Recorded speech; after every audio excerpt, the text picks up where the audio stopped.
You're listening to the Basketball Lab podcast with your hosts Mark Shannon, Mark Clark, and Marco Corona. They'll discuss all the top news and stories from around the basketball world while giving their opinion and insight. Now, here are your hosts. Welcome to another episode of the Basketball Lab podcast. I'm your host, Mark Shannon, and once again, I'm joined by my co-hosts, Mark Clark and Marco Corona. Man, what an ending to that Raptor game. I don't think really anybody was expecting that with 0.5 seconds left. What are you guys thinking? I don't even know what the hell to think right now. That was just crazy. OG, oh my. Listen, I was wearing a white shirt before we started recording this. I had to change because I sweated so much. I honest to God, wow. Listen, the Raptors did everything possible to lose that game. They played extremely poor for pretty much 90% of that game. But they were in it. They were close, right? They kept fighting and grinding it out. This was ugly. And playoffs is not about style points. It's not about looking pretty and cute and dunks and all that jazz and shimmies and all that stuff. It's about just getting the W and getting the hell out. And that's what they did. And listen, sometimes you got to be good to be lucky and lucky to be good. And you know what? 0.5 seconds. I know Mark had texted me, this is it. It's over, right? And I didn't even get a chance to text you back. And then the shot went up. And we're talking 2-1 series deficit. So shout out to the guys, man. I mean, Kyle Lowry came to play. The guard play was much better than it has been in the first two games. But you know what? It's ugly. You almost want to just burn the tape and just other than the last 0.5 seconds and just go with it. Wow, that was awesome. Yeah. I'm gonna say, you said they played bad for 90% of the game, but they played bad for 47.5 seconds of the game because, whew, man, I'm still in shock. I'm still in disbelief. I honestly don't know what just happened. I can't believe that. OG happened. That's what happened. And you know what? You know what's the best part about it? OG hit that shot and he walked down the court stone-faced with his hands beside him like nothing happened. The bench is going crazy. The coaches are going crazy. And OG is just walking there just doing OG. Act like you've been here before, right? Yeah. Yep. Absolutely. He's growing before our eyes. I mean, people forget that he was not part of this championship run per se last year. We had to watch from the sidelines, from the bench. And he learned, I think, from a pretty good guy. What's his name? Leonard something. Anyways, whatever. The one that went to LA you're talking about? That guy? Oh, the other LA team, right? The one that... We're talking about Miles Leonard? Okay, not him. Oh. We should do a top 5 on best Leonards of all time. We're talking about Uncle Dennis's nephew. Whoa. But no, you know what? I'm not a Raiders fan, but I'm going to have to quote Al Davis, just win, baby. And that's what they did. And, take a deep breath. Everybody rejoice, enjoy it. And I'm sure Nick Nurse is drawing up the game plan for the next game. They're sort of feeling their way through this series. I'm not too sure. The shooting's still not quite there yet. The defense, I'm never really worried about the defense per se, but you make those shots and that's it. Sorry, boss. I'm gonna go ahead and declare that 0.5 seconds and that OG shot a Canadian heritage moment. The moment we're gonna talk about this for a long time. We'll remember where we were when we saw that shot, and I mean it's spectacular. But that aside, shout out to Kyle Lowry. He was that game's MVP tonight. This guy is 35 years old. He played 46 minutes Good. 46 minutes. This guy only wrestled for 2 minutes. And Yeah. the 2 minutes for probably timeouts to be that he rested. He had 31 points, 6 rebounds, and 8 assists. Like, man, he played his heart out tonight. He was probably the only guy out there playing aggressive, like he wanted to stay in the bubble tonight. I'm not gonna lie. Shout out to Fred VanVleet too. He played 40 minutes with 25 points, Yep. 6 assists. Fred had a really good game. I'm not gonna bash Pascal too much or at all. But I still have to point out. I mean, he played 37 minutes, ended the game with 16 points, 7 rebounds, 2 assists. But I have to point out the obvious. The first half, he only had 2 points with 3 fouls. Pascal, we need Pascal to be just a little bit better. We need back the aggressive pre-pandemic, pre-bubble Pascal. Is what we need back in what the Raptors need back in this series, or if they want to make it to the next round. But hopefully that shot is the motivating factor that the Raptors needed just to give them that little push to get them through the series. Yeah, I mean, they talk about momentum builders, and that could be that momentum builder that the Raptors needed. That moment where it just turns the switch, so to say, turns the lights on and gets them going. To win this series, you know, you need momentum in a thing like this, especially in the bubble. You need moments like that are gonna like motivate you to close out this series or to win the series. You know what I mean? I mean, not taking the shot away from OG. I mean, he hit the shot. It was great shot. He got it off with literally 0.5 seconds. I mean, I wasn't expecting him to get it off with that much time left. I mean, they were all. I'm assuming Boston was expecting a basket, the ball to the hoop for a layup or something. But I mean, they weren't really guarding him that well, like they should have been. Like, man, that's a guy that you got to keep on your 3-point. You don't want to get a shot off.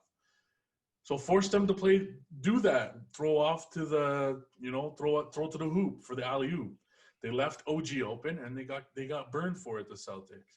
But I don't mean to cut you off, Ben, but we're talking about the shot, but we cannot forget Kyle Lowry getting the ball over to OG to make that shot with Tucker fall on him. Exactly. Yeah, but that's what I'm saying, and it was like, it could have been the opposite way. Literally like 3 seconds earlier. They played great defense. Gasol, Lowry on the ball handler there came down into the lane, and then both defenders that were there were kind of like, what are they doing? They pulled up and they left tights wide open. Nobody was paying attention to the guy behind them. Like, Siakam sort of left this guy, and then I think you know what? You live by the 3-point shot. If they get the 3-point shot, I mean, let them take the 3-point shot. They hit it. They don't. You go to overtime for more than likely. You never leave an easy layup or a dunk for 2 with 3 seconds left in the game. You know what I mean? But they that third quarter, they turned up that defense. They ratcheted up that defense, and that's what they need to do for 48 minutes against this Celtics team. They need to play strong, hard defense for almost a full 48 minutes, and that's what they weren't doing in the first 2 games. But then again, you got Pascal getting 3 fouls early in the game. OG got a couple fouls early in the game last game and they were. And then Norm today, you know what I mean? You can't have guys getting 3 fouls early on in the game, and we can't blame the refs for. And Laurie had 5 fouls too. You can't blame the ref for a lot of fouls in the first half. He was biting on every pump fake that was going. You can't. This team prides themselves on defense. You can't be getting in the air every time somebody pulls up a shot. Like every time somebody goes up, he was jumping up in the air. He settled down when he came into the fourth quarter there for that little bit of time. He settled down. He wasn't jumping, wasn't moving too fast, and that's what they have to do. They have to ratchet up that defense. If they start to lock down those key shooters, Jason Tatum, where was he today? Nobody even knew. I didn't even know he was playing, to be honest with you. He only had 19 points. Yeah, he had 19 points. 12 and 2. Yeah, but he finished with a lot of it was he had a lot of field goals. His percentage wasn't that great. They took him off the ball. They boxed and won him a lot of times. I don't know. If they could play that way, that third quarter for 40. Sorry, my bad. That was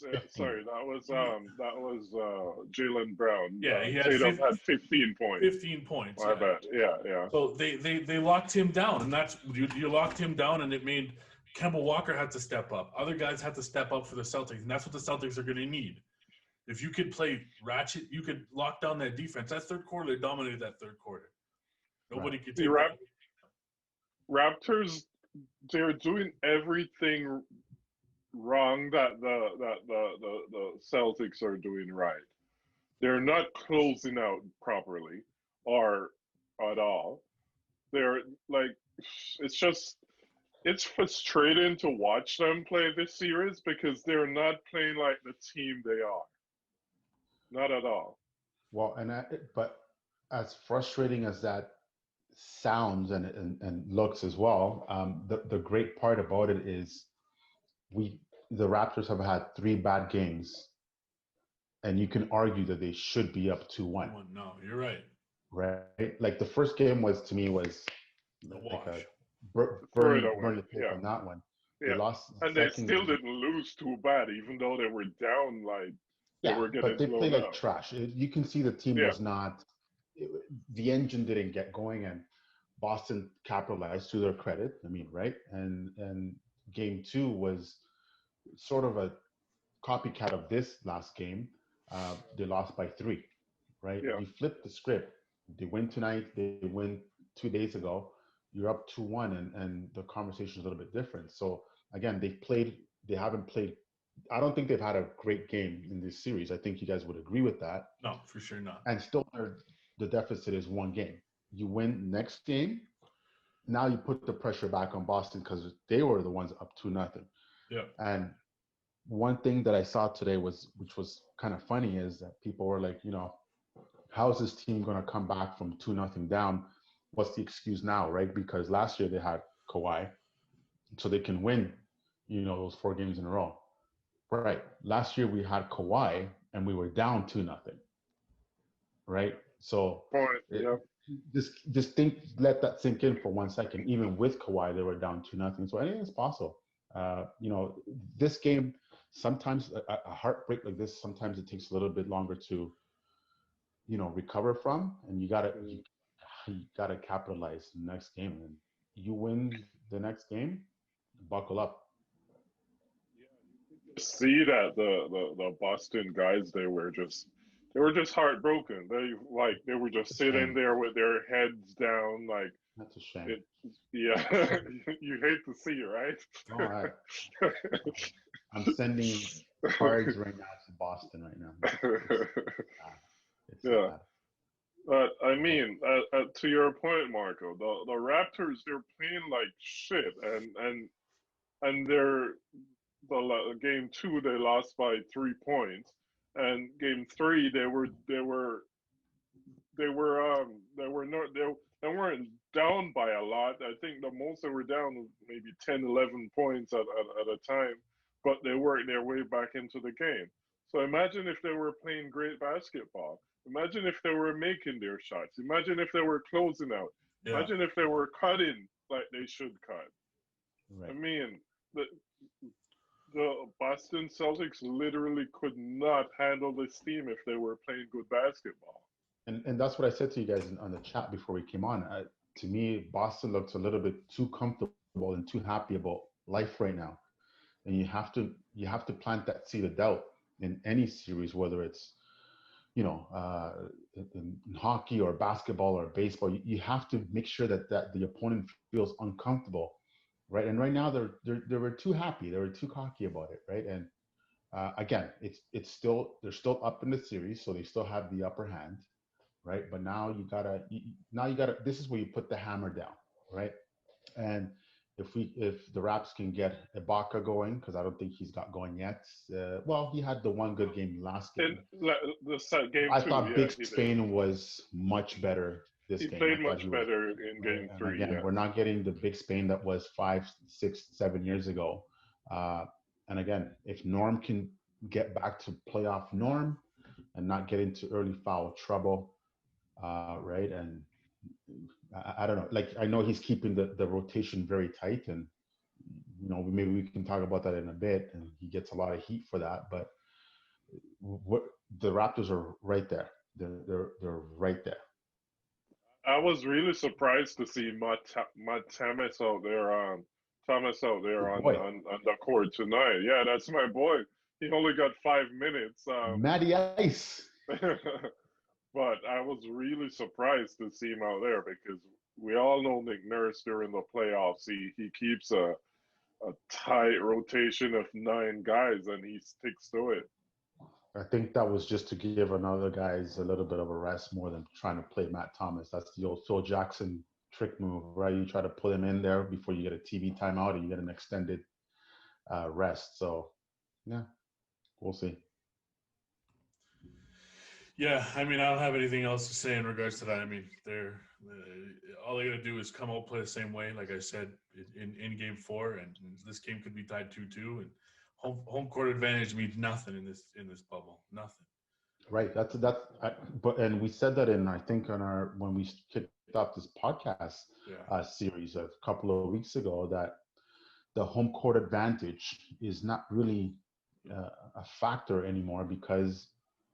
And I think the guy said on the broadcast today, going into Boston today would have been a bit of a different story, right? You got to go into Boston. It would have been a rough one, yeah. Right? Or it could have gone the other way as well, right? You playing at home, and then players feel the need to please their crowd and sort of playing their game. So right now, honestly, the home court is. I don't think the Raptors would have been down 2-0 if there was home court advantage. That's what I was about to say. Like, I mean, the Raptors would have been at home. They might not have been down 2-0 in Toronto with the fan base here. So I don't know about that one. But, I mean, I guess we'll see what Game 4 brings. Yes, that's right. Hopefully it's a blowout for the Raptors and not another close game. So we're sitting on pins and needles. The stress is too much. Yeah, right?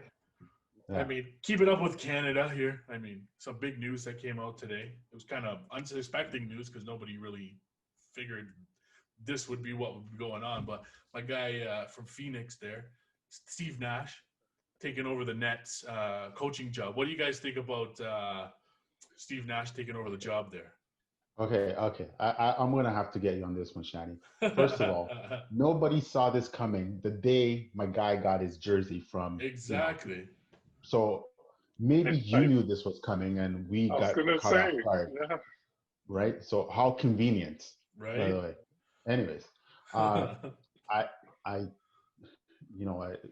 think it's great. I think it's good for Steve Nash. I know he took some heat from certain people and other media outlets that, were too Don't literal. even listen to that. That's just all talk. And, one of my boys, again, Luca, messaged me today. He's like, hey, the guy earned it. He's well respected, and he's right. I thought about that. I'm like, yeah, you're right. He's well respected. He's earned the right to be a head coach.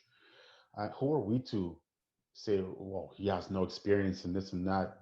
Doc Rivers was hired with no experience. I think he's done pretty good, guys.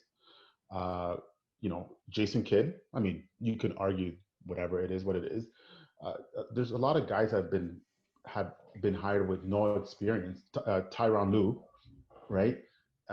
So if Steve Nash earned the right to get his job and they trusted him, and by the way, he's really tight with Kevin Durant, which is a big plus now in the new NBA, then so be it. I hope they go 500 for the Raptors' sake, right? And we can do what we need to do in our division. But personally, I think it's an interesting move. Nobody saw it coming. a week ago we were talking about Popovich being the coach, and his house went up on sale in San Antonio and all that stuff. So I thought it was a done deal, and all of a sudden Steve Nash is your coach. So it's intriguing. It's going to be a very intriguing year in Brooklyn. That's for sure. Good for him. I'm happy. Yeah, good for him. Shout out to Steve Nash. I mean, you can't say this guy doesn't have any experience. I mean, he's a Hall of Famer. Come on now. Right. From a coaching standpoint, that's what I'm talking about. That's what he's coaching standpoint. But like, I'm pretty sure Kyle Lowry could start coaching the Toronto Raptors right now, or any team for that sake. Because I mean, come on, he's been playing basketball for how much years, and I thought that at one point he was coaching Team Canada, or no, I don't recall. Nash was, I think, in the executive position. Yeah, he's like what the one of yeah. And he also spent 5 years in Golden State as a consultant or special assistant or whatever. Yeah.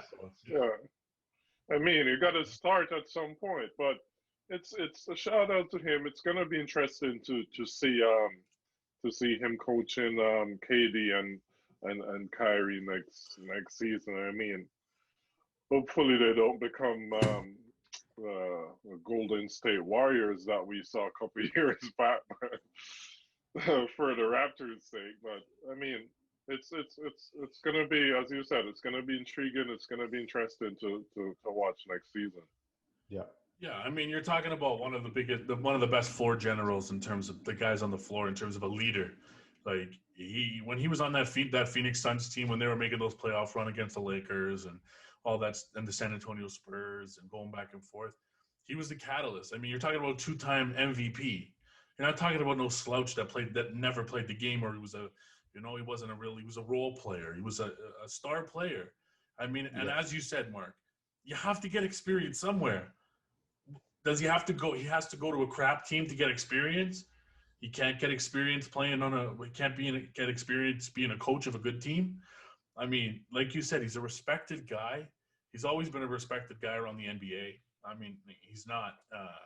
It's not like somebody that people hate. None of that. He's always been loved by a lot of the players. He played the game in a Canadian way. A physical game. He took his lumps, took his bumps. And he's going to do the same thing. And I think Kyrie is going to learn a lot from him being that coach. And I know they've said, and I know it came out today that, 2015 they crossed paths and they were working together and stuff like that. But Kyrie's going to learn a lot from Steve Nash. Being a floor general, giving out assists, dishing out the ball.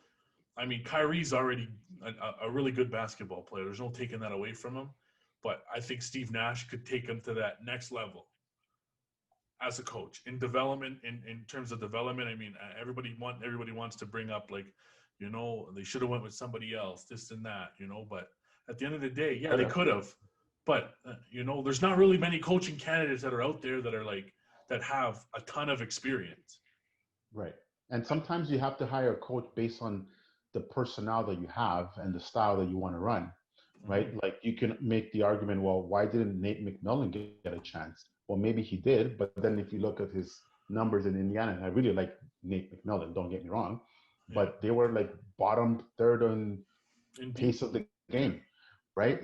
So you have KD, you have Kyrie, you have Dinwiddie, you have all these guys that just like to push the ball. You can't hire a coach that doesn't do that. He's not coaching to their strength, right? Okay, so then you have Steve Nash, as Mark, you would know, the pace was right when they were playing that style in Phoenix with, albeit Mike D'Antoni, like these guys were just pushing up the ball up the court, and they were suited for that personnel, right? So Mike D'Antoni was the perfect coach at that time for the team that they had with Steve Nash and Stoudemire and the Matrix, et cetera, et cetera, et cetera. So again, listen, who knows?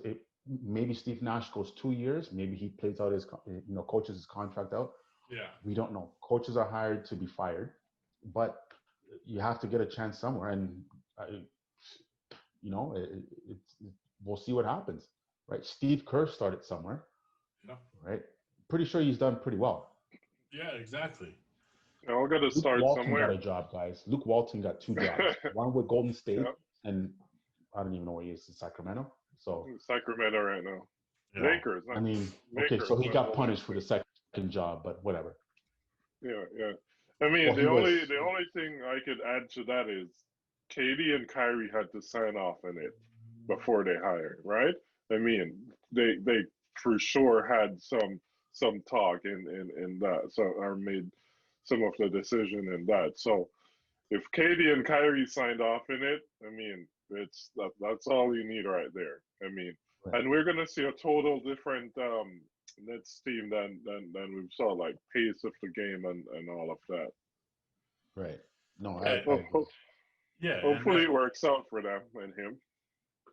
Well, hopefully for Toronto, it doesn't. Yeah.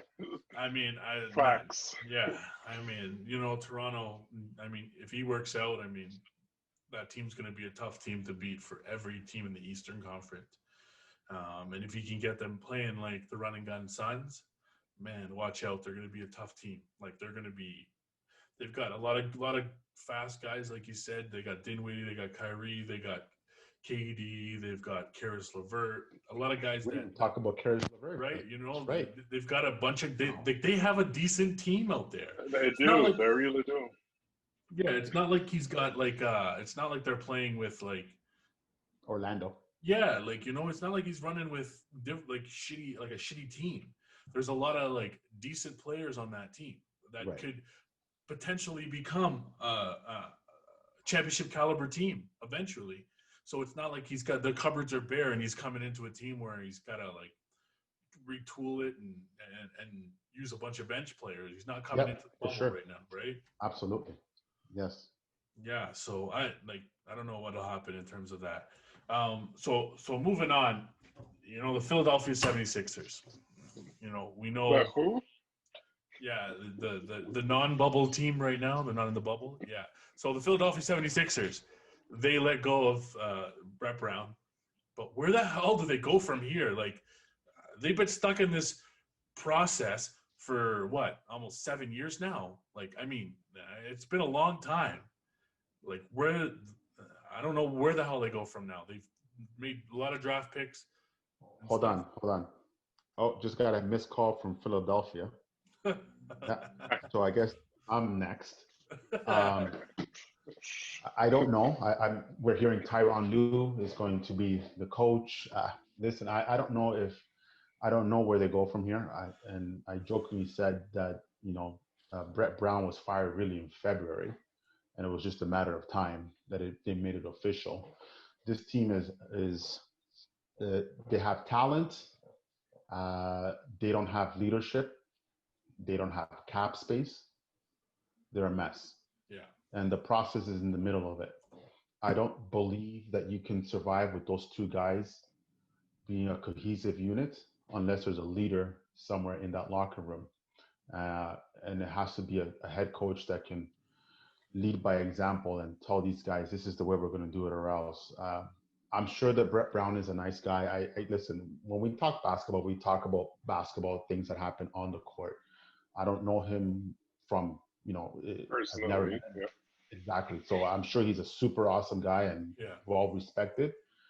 He just wasn't the guy anymore for that team. You have coaches in sports that get you to a certain point, and then you lose their presence, and then you have to flip the script to somebody else.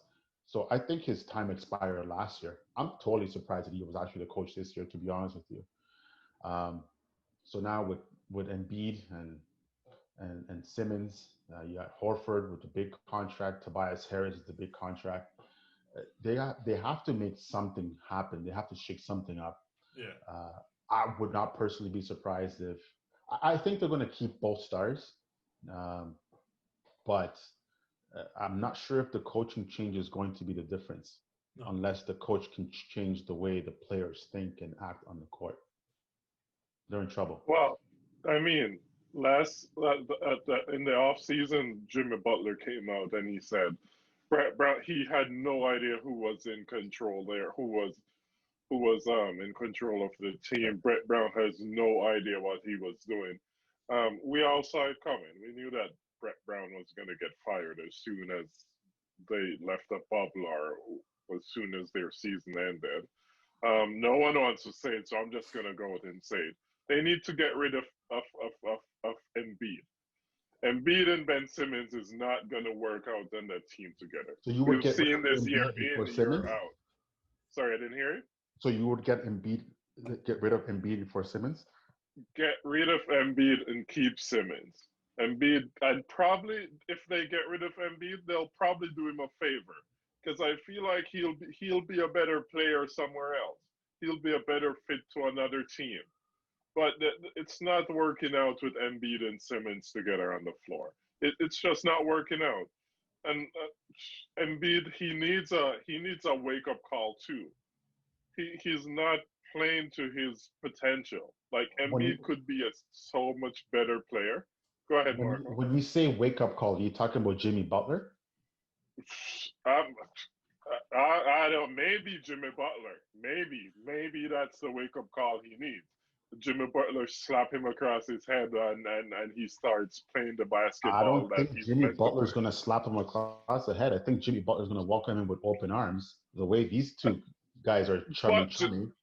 But you know the type of player Jimmy Butler is. He can be tough on you as a teammate, and he can motivate you to play better. So Ask the maybe cat, that's right? Yeah.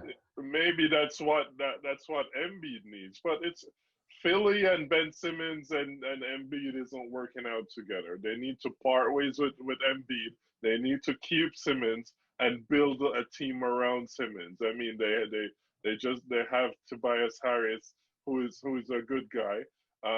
They Overpaid. have. Sorry. Overpaid. Way overpaid. I mean, we could definitely argue that for sure. Oh, I'm not arguing it. I'm telling you, he's overpaid. Yeah. I mean, they just need to cut their loss with Embiid and move on from him and replace Listen, him. I think Embiid wants out, and he doesn't have the testicular fortitude to just say it. So he's just going to do his little, on the DL stuff and tweet this stuff and this and that and be the Joker and change his Twitter handle to Joel the Troll. He wants out. So just say trade me to Miami, and that's it. Because if it works out, Pat Riley will make it happen, depending on what happens in this playoff run, right? And depending what they want to do with that guy in Wisconsin, that we're not going to name names. But to me, I think Embiid is out, not because Philly wants him out, but I think he wants out. He checked out. Yeah, I think he checked out too from that team. Mm-hmm. Yeah, I mean, if I'm the Sixers though, like the guy I'm willing to move would be Simmons. I mean, he's hurt a lot of the times. Yes, he could pass the ball. Yes, he could do that. He doesn't shoot. He doesn't shoot the three very well, if at all. At all. Right? You know what I mean? Like, but buddy, you have more threes than Simmons. More than likely. You know what I mean? But like, that's what I mean. You're relying on, and Embiid had to be that guy this year, especially. He's had to be the guy that shoulders the load all the time. So if I was him, I'd want the hell out of there too. Like, I'm sick and tired of it. The Sixers' mistake was letting go of Butler go. I mean, I don't know. Which apparently Brett Brown was a part of. Right? I don't know if they had like a full choice on that or whatever it was, but I mean, it doesn't matter. You let him go. JJ Redick, you let him go. Oh, yeah. And you brought in Al Horford, and you played him on the bench. Like, you know what I mean? Like, you can't. I don't know. It's just they're in a world of hurt, and I think they're going to go back figure it out. They're going to go back to the basement, and if they don't figure it out soon and make some moves. But I do see Embiid leaving. I do think he wants out, like his tweets have kind of said, cryptically have said. He wants out. He doesn't want to be there anymore. Right. If he wants out, they need to just let him go. Let him have his way. Let him go, and they need to find some other pieces to fill in that puzzle there. Well, good luck getting value, because you never get the same value for the actual player, right? Unless somebody's willing to overpay. And I don't think anybody's that desperate at this point. But it's the NBA, so anything's possible. Oklahoma City. Right? Yeah. Yeah, I don't know. It's Sixers are. If I'm a Philly fan, I'm a little bit pissed off. I guess. Guess I'm cheering for the Eagles if I'm a Philly fan right now. Ugh, Yeah, is what it is. But let's not just go before there. we go, the only thing I have to say, Raps in 6, guy. Oi, 4 straight, man. Oi. Okay, let's do this. You Right? heard it here first. For anybody who's watching this, if the Yeah. Raptors win in 6, as Mr. Clark has said, we will do a shot on this podcast Yeah. to celebrate your. I'm drinking the entire bottle, guy. Okay. Chug. Okay. All right, we got to record it. Eh? This is recorded. We have to record it, and I guess it was nice meeting you because if you're doing the entire bottle, then it's a wrap. I guess me and Marco are taking over the podcast the rest of the night that night. Then. Oh, for a couple of weeks. Yeah, exactly. We're gonna need a rehab if they go 4 straight, man. Yeah. I mean, you never know. It Boston could happen. I still have the Raptors in 7, but we'll see. Yeah. Hey, I think OG just proved anything is possible, man. You just gotta shoot your shot, hit or miss, make or miss league. OG just is wearing his scarves right now, man. That's it. Yeah. Thanks for listening to another episode of the Basketball Lab podcast.